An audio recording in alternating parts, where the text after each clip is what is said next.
कहते हैं मुझे क्या अर्पण कर रहे हो। वो फूल के भूखे नहीं है और ना ही किसी चीज के। ये तो हमारी मन की संतुष्टि है कि हम मंदिरों में जाते हैं, हम कुछ भी चढ़ावा चढ़ाते हैं या हम बोलते हैं। जो वास्तविक परमात्मा है, जो ईश्वरीय शक्ति है, जो सृष्टि करता है, जिन्होंने ये पूरा संसार का निर्माण कर अपने से जुदा की हुई अपनी आत्माएं इस संसार में बसाई है, सब कुछ उन्हीं का है। तुम्हें कोई भी चीज गिफ्ट करता है, कोई भी तुम्हें उपहार देता है, और यदि वही उपहार तुम उठा करके उसको दे दो तो वो खुश होगा नहीं। वो उपहार दो जो उसके पास नहीं है। तो परमात्मा ने ही तो सब कुछ बनाया है। यदि उसको देना है तो अपना अहंकार दो, अपनी बुराई दो, अर्थात अपने अंतर से वो बुराई को मिटाओ, उस अहंकार को मिटाओ। परमात्मा के वास्तविक उस स्वरूप को अपने अंदर पहचानो और अपने जीवन को परिवर्तन करो। अपने जीवन को परिवर्तन करना ही परमात्मा का लक्ष्य है कि जिसकी सत्संग के माध्यम से जीव के अंदर परिवर्तन आता है, वही परमात्मा का लक्ष्य है। इसीलिए परमात्मा कहते हैं कि अपने जीवन को पहचानो और जानो, और इसी जीवन में अपने जीवन का और मरण का लक्ष्य पूरा करो कि हम इस संसार में किस लिए आए हैं और अब हमें कहाँ जाना है। अब अपनी इस जीवन यात्रा कभी तो खत्म होगी, कभी तो उस ईश्वर के पास हमें जाना है।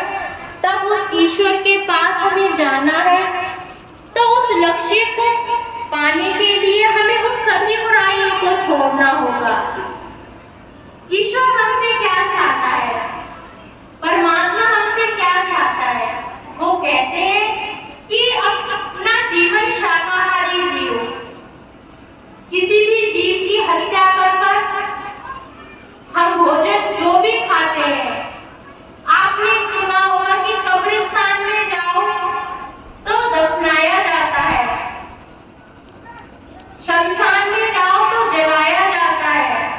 तो हम क्या करते हैं? हम जीव जो भी मांसाहारी है, जीव को तुम काटोगे और उसको चाहे तो जला करके खाओ, भून करके, या फिर उसको पका करके खाओ, या उसको दफना करके खाओ। तो तुम अपने शरीर को क्या बनाए जा रहे हो? कब्रिस्तान या शमशान घाट? कहते हैं हम कहीं पवित्र स्थान पे जाते हैं तो हमारा मन बहुत अच्छा होता है, कब्रिस्तान या शमशान घाट में जाते हैं तो हमें एक भय सा महसूस होता है। वो भय क्या है? उस भय को ही हम अपने अंदर समाये हुए हैं। जब जीव हत्या करता हम उसे खाएंगे तो हमारा व्यवहार कैसा होगा, हमारा आचरण और विचार कैसा होगा? कहते हैं कि जैसा अन्न वैसा मन, जैसा अन्न खाएंगे वैसे ही हमारा मन बन जाएगा, जैसा पानी पिएंगे वैसे ही हम वाणी बोलेंगे। तो अपना जीवन सदाचारी से जियो। परमात्मा हमें कहते हैं कि किसी भी प्रकार के नशे का सेवन मत करो और शाकाहारी जीवन जियो। ये दो बातें हैं उनकी, किसी भी प्रकार का नशे का सेवन मत करो, शाकाहारी जीवन जियो। तो परमात्मा हमसे कुछ नहीं चाहते, वो सिर्फ इस संसार में हमें देने के लिए आए हैं। वो परमार्थिक ज्ञान देने के लिए आए हैं, जिसे पाकर के हम अपने जीवन को सही ढंग से जिए, सही ढंग से जी करके हम अपना जीवन सुधारें और परमात्मा की तरफ हम बढ़ें। कहते हैं कि हम सिर्फ मांगने के लिए नहीं, हम कुछ देने के लिए भी आए हैं, चाहे वो हम अपने इस रिश्तों में दें, किसी भी रिश्ते में हम किसी को भी कुछ दें, अर्थात हम परहित करें तो उसी में हमारा अपना हित समाहित हो जाता है, अपनी अच्छाई बुराई करने में। माता पिता है, भाई बहन है, और भी जीवन में कितने रिश्ते नाते हैं। तो हम सिर्फ यहाँ लेने के लिए ही नहीं, किसी को कुछ देने के लिए भी आए हैं। दो तो वो परमात्मा का सभी को प्रेम दो, जिससे कि परमार्थिक उन्नति तुम्हारी हो।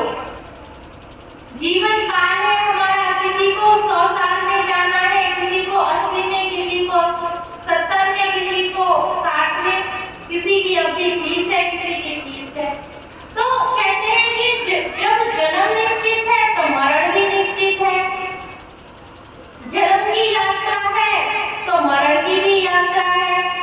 जब बच्चा इस धरती पर आता है तो उसकी सब चीज की तैयारी है। जब वो मरता है तो भी तो कुछ तैयारी चाहिए। कहीं पर जाने की हम तैयारी करते हैं, शादी में जाते हैं तो अलग तैयारी होती है, सत्संग में आते हैं तो अलग तैयारी होती है। कोई मर जाता है, उसके घर जाते हैं तो हम अलग तरीके से जाते हैं। तो खुशी की तैयारी अलग है, मरने की तैयारी अलग है, किसी के घर जाने की। तो तैयारी हर जगह है। तो इस संसार में आने की तैयारी है, तो इस संसार से जाने की भी तो तैयारी करो। तो वो तैयारी क्या है?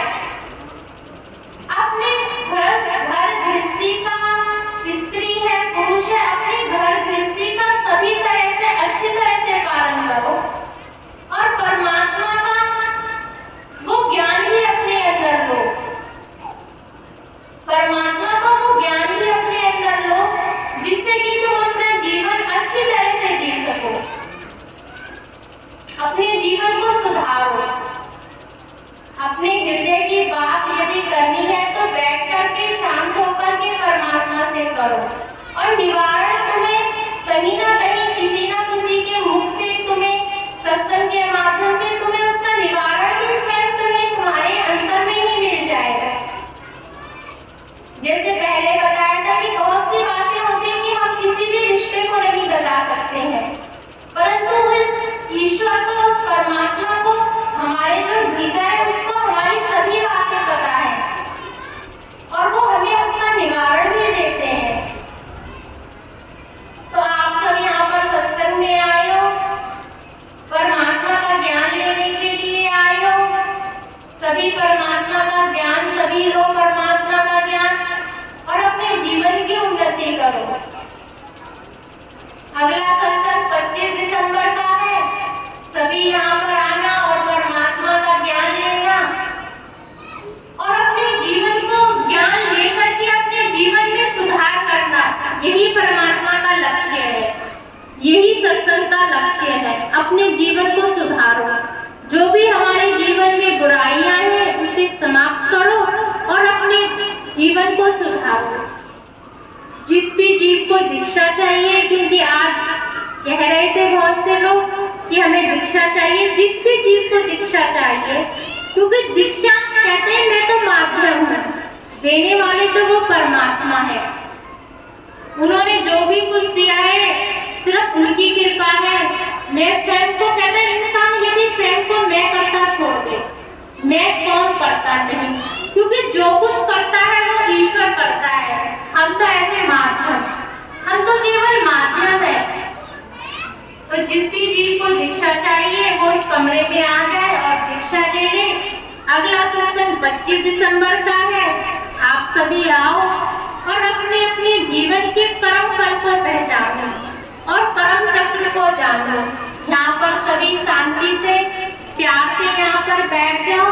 सभी यहाँ पर भंडारा खाओ आराम से बैठ करके, और परमात्मा के प्रसाद का आनंद ग्रहण करो। सभी को राधा